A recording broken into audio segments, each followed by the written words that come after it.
the season, which is to win. Can I ask you about the choice of referee for the game? I know you weren't happy with the officiating in the game against Hearts. You'd mentioned John Beaton and his part in it. He's obviously the referee for this game. Are you surprised that he's been selected for this game just based on what's happened over the last month or so?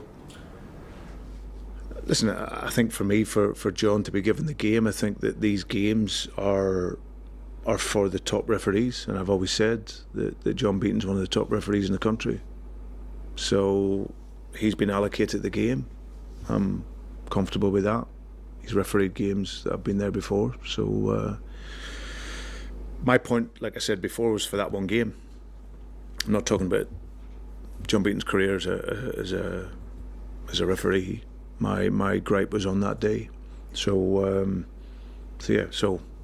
they will feel that they have to appoint someone who's experienced, and John is one of the top experienced referees in the country. There's obviously been a lot of talk surrounding him over the past month. Maybe does that add more pressure on his performance? Do you feel there are more eyes on his performance because of that over the last month or so? Don't know. Not interested. Only interested in Celtic. Do you think too much is made of referees' appointments and whatnot leading into this sort of derby? I just think it's the modern game. I think if you switch on Sky and they'll have programmes about referees. So I just think naturally there's a focus now on officials. And naturally there will be that because the game is so scrutinised now.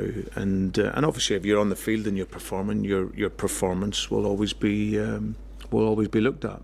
Like it will be if you're sat in VAR as well, or it should be, because that's what they get paid for. They'll get a salary in their bank for that, and it's not for nothing.